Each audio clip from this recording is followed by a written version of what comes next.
we won an award. We were named one of the top 100 most innovative companies in the US.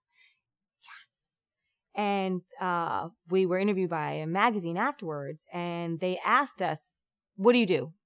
I think the question she said was, tell me the 10 things I can do right now to be an innovator. And it was really funny. What our response back was, I wish it were so easy, right? I wish that I could bring the Eliza team in one day to a conference room and be like, and now we innovate. Everybody do this, this, this. Innovation has to come from within. And the skills to nurture come back to those same basic ones, which is you have to be curious. And you have to, if you are surrounded by people who are doing what they love, right? Who every day when they wake up, they can't wait to get started, achieving this thing that they find so fascinating. When you're younger, it might be getting much better at basketball or learning how to weave or to draw a horse perfectly, whatever it might be. That same attention to detail with a belief that you can do something extraordinary. If you're in an environment where that's nurtured, if people are around you telling you all the time, yes, that's a great idea, let's try, that's the start.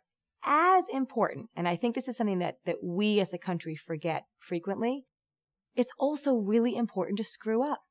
One of the biggest things about innovation is you're never going to get it right out of the gate.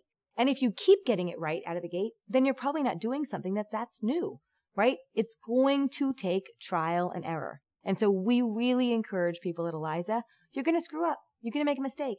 Don't be embarrassed about it. I, the other day, sent an email to the wrong person. And it had a long chain of dialogue that this person should never have read.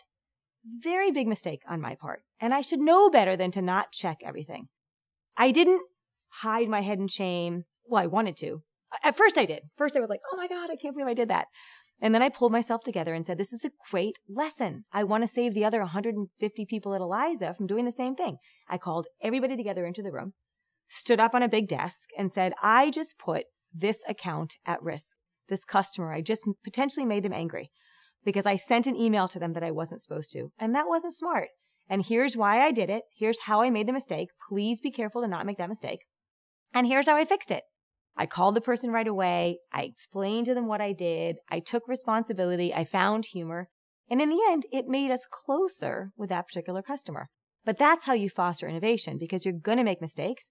And so finding a way to celebrate those, and as importantly, to celebrate how you fixed it and to share that story so other people don't have to do the same mistakes that you did, I think ultimately will create that kind of culture.